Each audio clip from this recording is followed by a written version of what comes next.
Your channel salt and pepper. അപ്പം എല്ലാവർക്കും സുഖം തന്നെയല്ലേ? അപ്പോൾ ഒരുപാട് പേര് എന്നോട് റിക്വസ്റ്റ് ചെയ്തിട്ടുണ്ട് എങ്ങനെയാണ് ബോ ഉണ്ടാക്കുന്നത് എന്ന്. അപ്പോൾ ബോയാണ് ഞാൻ ഇന്ന് നിങ്ങളെ പഠിപ്പിക്കാൻ പോകുന്നത്. ഇത് കണ്ടോ, ഇത് നല്ലൊരു ഗ്ലിറ്ററി ഫാബ്രിക് ആണ് ഇതിനു വേണ്ടി ഞാൻ ഉപയോഗിക്കാൻ പോകുന്നത്. കണ്ടോ നിങ്ങൾ? ഇത് ക്രാഫ്റ്റ് ഷോപ്പുകളിൽ തീർച്ചയായിട്ടും ഇത് വാങ്ങാൻ കിട്ടും. പക്ഷേ ഇത് നല്ല തളതളാന്ന് കിടക്കുന്ന ഒരു ഫാബ്രിക്കാണ്. അതുകൊണ്ട് തന്നെ നമുക്ക് ഇതിൻ്റെ അകത്ത് ഫെൽറ്റോ അങ്ങനെ എന്തെങ്കിലും വെച്ച് ഇതിനെ നന്നായിട്ടൊന്ന് സ്റ്റിഫാക്കി നിർത്തണം. എന്നാൽ മാത്രമേ നമ്മുടെ ബോ നല്ല ഭംഗിയായിട്ട് നിൽക്കുകയുള്ളൂ. അപ്പോൾ എന്തായാലും ഞാൻ എടുക്കാൻ പോകുന്ന മെഷർമെൻറ്റ് നിങ്ങളെ ഒന്ന് കാണിക്കാം. നിങ്ങൾക്ക് ഇതിൽ വലുതോ ഇതിലും ചെറുതോ ഒക്കെ നിങ്ങൾക്ക് വേണമെങ്കിലും ഉണ്ടാക്കാം. ഓക്കെ, അപ്പോൾ നമുക്ക് ഈ തുണി നമുക്കൊന്ന് മാർക്ക് ചെയ്യാം. ഓക്കെ, അപ്പോൾ ഞാൻ എടുക്കാൻ പോകുന്നത് 14 ഇഞ്ച് നീളം. ഓക്കെ, ഇത് നമ്മൾ മറിച്ചടിക്കുന്നതും എല്ലാം കൂടെ കൂട്ടിയ കേട്ടോ. ജസ്റ്റ് 14 ഇഞ്ച് നീളം, അതുപോലെ തന്നെ ഒരു 5 ഇഞ്ച് വീതി. ഇതാ 5 ഇഞ്ച് വീതി നിങ്ങൾക്ക് കാണാമോ? 5 ഇഞ്ച് വീതി ഞാനിവിടെ ഇതാ മാർക്ക് ചെയ്തിട്ടുണ്ട്. കണ്ടോ? അപ്പോൾ നമുക്ക് ഈ 5 ഇഞ്ച് ഇനി അറ്റം വരെ നമുക്കൊന്ന് മാർക്ക് ചെയ്ത് കൊടുക്കാം. ഇതാ കണ്ടോ? കാണാം നിങ്ങൾക്ക്? ഇത് നല്ല തിളക്കമുള്ള ഫാബ്രിക് ആയതുകൊണ്ട് തന്നെ നിങ്ങൾക്ക് കാണാൻ ഇച്ചിരി പാടായിരിക്കും എന്ന് എനിക്ക് തോന്നുന്നു. അധികം പ്രശ്നമൊന്നും ഇല്ലെന്നാണ് ഞാൻ കരുതുന്നത്. അപ്പോൾ 14 ഇഞ്ച് നീളം, അതുപോലെ തന്നെ 5 ഇഞ്ച് വീതിയിലുള്ളൊരു പീസ് ഞാനിപ്പോൾ മുറിച്ചെടുക്കാൻ പോവാം.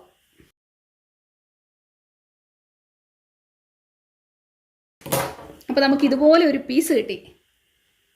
ഇത് നോക്കിക്കേ, നമ്മുടെ ഈ പീസിൻ്റെ അതേ വലിപ്പത്തിൽ തന്നെ ഞാനൊരു ഫെൽറ്റ് പേപ്പറൂടെ എടുത്തിട്ടുണ്ട്. അല്ലെ നമ്മുടെ നാട്ടിൽ എന്താ പറയുന്നത്, വക്രം കേട്ടോ, അത് എടുത്തിട്ടുണ്ട്. അപ്പോൾ ഇതിൻ്റെ ഒരു സൈഡ് നല്ല ഗ്ലേസിങ് ആണ്. ഇത് ഇതിലേക്കൊന്ന് അറ്റാച്ച് ചെയ്ത് പിടിപ്പിച്ചു കൊടുക്കുക. ജസ്റ്റ് ഒന്ന് അയൺ ചെയ്ത് കൊടുത്താലും മതി, നന്നായിട്ട് ഇതിൽ ഒട്ടിക്കോളൂ. അപ്പോൾ നമ്മുടെ ബോയ്ക്ക് നല്ലൊരു സ്റ്റിഫ്നെസ് കിട്ടും, കാണാൻ നല്ല ഭംഗിയായിരിക്കും. ഓക്കെ, കണ്ടോ? ഇത് നല്ല സ്റ്റിഫായിട്ട് പിടിച്ച് നിൽക്കുന്ന കണ്ടോ?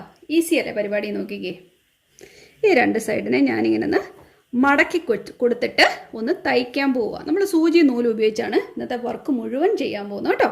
എങ്ങനെ വേണമല്ലോ ഇതിനെ തയ്ച്ചെടുക്കാം, നിങ്ങളുടെ ഇഷ്ടത്തിന് വിട്ട് തന്നേക്കാണ്. ജസ്റ്റ് ഒന്ന് ഇതിനെ ഉടക്കി കൊടുത്താൽ മാത്രം മതി. ഇത് അവിടെ നിന്ന് അനങ്ങി പോരുമൊന്നുമില്ല കേട്ടോ. ഇതാ അകത്തിയും തയ്ച്ചു കൊടുത്താൽ മതി. ഇത് ഭംഗിയായിട്ട് അവിടെ ഇരുന്നോളും. ഉണ്ടോ? ഇത് നമുക്ക് ട്രീയിലോ അല്ലെ ഡോർ ഡെക്കറേഷനോ ഒക്കെ വേണ്ടിയുള്ളൊരു ടൈപ്പിലെയാണ് ഈ ബോയ്. പല തരത്തിലുള്ള ബോയ് ഉണ്ട്, അത് നമുക്ക് പല രീതിയിൽ ചെയ്തെടുക്കാം. ഞാൻ പതുക്കെ ഓരോന്ന് വിധം കാണിച്ചു തരാം. ഞാൻ നമ്മൾ നോട്ടിട്ടതിനെ മാറ്റുന്നു. കണ്ടല്ലോ? ഇപ്പം നമ്മൾ രണ്ട് സൈഡും ഇപ്പം ചെയ്തിട്ടുണ്ട് കേട്ടോ.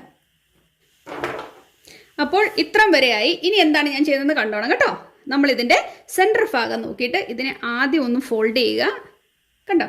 അതിന് വീണ്ടും മിഡിൽ ഭാഗം ഒന്നുകൂടെ ഒന്ന് ഫോൾഡ് ചെയ്ത് കൊടുക്കുക. ആൻഡ് ദെൻ എഗെയിൻ ഒന്നുകൂടെ. അപ്പം നമുക്കിതാ ഇതുപോലെ കിട്ടും. ഇതുണ്ടോ? നല്ല ഭംഗിയായിട്ട് നമുക്ക് ഒരു ബോ ഇപ്പോൾ ആയിക്കൊണ്ടിരിക്കുന്നു. ഇപ്പോൾ ഹാഫ് വേ ത്രൂ ആയിട്ടുണ്ട് കേട്ടോ.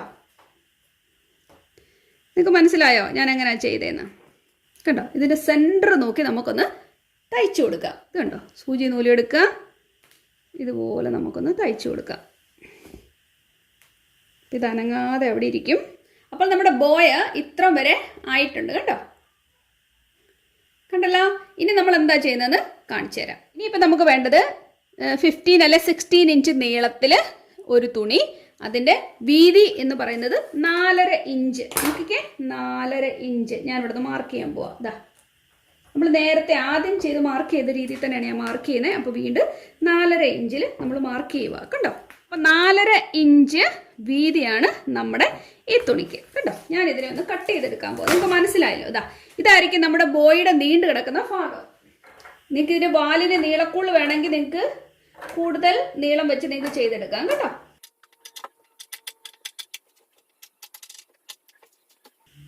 അപ്പോൾ നമുക്ക് ഇതുപോലെ ഒരു പീസ് കിട്ടി. കണ്ടോ? ജസ്റ്റ് ഇതുപോലെ ഒരു പീസ് കിട്ടിയിട്ടുണ്ട്. ഇനി നമ്മൾ എന്നാ എടുക്കുന്നറിയാമോ? ഈ രണ്ട് പീസിനെ കൂട്ടി ഒരുമിച്ച് വെക്കും. ഇതാ ഈ പീസിനെ നമ്മൾ ഒരുപോലെ വെച്ചു. കണ്ടോ? അപ്പോൾ നമ്മുടെ തുണിയെ ഇതുപോലെ 4ആയിട്ട് മടക്കി കൊടുക്കുക. എന്നിട്ട് നമ്മൾ ഇതിൻ്റെ അറ്റം വി പോലെ വെട്ടിക്കൊടുക്കുക. ഞാൻ കാണിക്കാം. നോക്കിക്കേ, നമ്മുടെ പീസ് ഇങ്ങനെയായിരുന്നിരുന്നേ. എന്നിട്ട് നമ്മൾ എന്നാ എടുക്കുമെന്നറിയാമോ? ഈ കോർണറിൽ നിന്നും ഇങ്ങോട്ട് ഒരു വി ഷേപ്പിൽ ഇങ്ങനെ വെട്ടിക്കൊടുക്കുക. വി ഷേപ്പിൽ. അപ്പോൾ നമുക്കിത് എങ്ങനെ കിട്ടും? ഇതുണ്ടോ? V shape.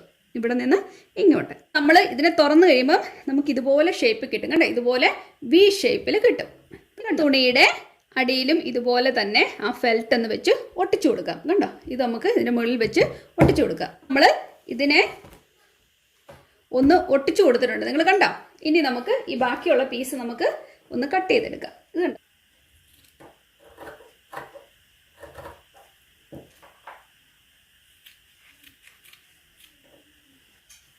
നമുക്ക് നല്ലൊരു പീസാണ് അങ്ങനെ കിട്ടുന്നത്. നിങ്ങൾക്ക് മനസ്സിലായല്ലോ ഞാൻ എന്തിനാ അത് ചെയ്തത്. ഇങ്ങനെ ചെയ്താൽ നല്ല സ്റ്റിഫായിട്ട് നിൽക്കും.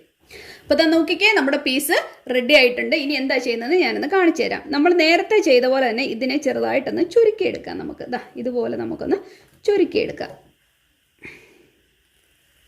കണ്ടോ ഞാൻ എന്താ ചെയ്യുന്നതെന്ന്. ഇപ്പം നിങ്ങളുടെ കയ്യിൽ കട്ടിയുള്ള തുണിയാണെങ്കിൽ ഇതൊന്നും ഒരു പ്രശ്നമല്ല. അപ്പോൾ ഒന്നുകൂടെ നല്ലതായിട്ടിരിക്കും. ഇങ്ങനെ നമുക്കൊരു പീസാണ് കിട്ടാൻ പോകുന്നത്. കണ്ടല്ലോ, നമുക്ക് ഇങ്ങനെ ഒരു പീസ് കിട്ടുവാണ്. ഇനി എന്നെ എടുക്കുമെന്ന് വെച്ച് കഴിഞ്ഞാൽ നമ്മുടെ ഈ പീസ് ഇവിടെ റെഡി ആയിട്ടിരിപ്പുണ്ടല്ലേ, അതിൻ്റെ അറ്റത്തേക്ക് നമ്മൾ ഇതിനെ കണക്ഷൻ കൊടുക്കാൻ പോവാം. ഇതാ നമ്മൾ അതിൻ്റെ അറ്റത്തേക്ക് ഇതിനെ ഇങ്ങനെ പിടിപ്പിച്ചു കൊടുക്കും. കാണാവോ? എന്നിട്ട് കൈ എടുക്കാം ഇപ്പം കേട്ടോ. ഇതൊന്ന് തയ്ച്ചു കൊടുക്കുക.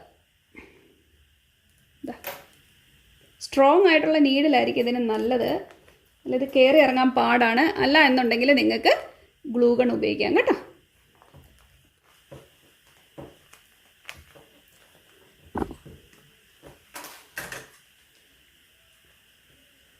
ഇപ്പം നമ്മുടെ ബോയ് ഓൾമോസ്റ്റ് റെഡി ആയിട്ടുണ്ട്. ഇനി ഞാൻ എന്നാ ചെയ്യുന്നതെന്നറിയാം, നമുക്ക് ഇതിൻ്റെ ഇടയിലൂടെ ഒരു കെട്ട് വേണം അല്ലേ. അതിന് വേണ്ടി ഞാൻ ഈ ഫാബ്രിക് തന്നെയാണ് എടുക്കുന്നത്. ഇല്ലെങ്കിൽ നിങ്ങൾക്ക് വേറെ കളർ ഉപയോഗിക്കണമെങ്കിൽ ഉപയോഗിക്കാം. വേറെ കളർ ഉപയോഗിക്കുമ്പോൾ ഒന്നുകൂടെ നല്ല ഭംഗിയായിരിക്കും, നല്ല എടുത്ത് നിൽക്കും, നല്ല രസമായിരിക്കും.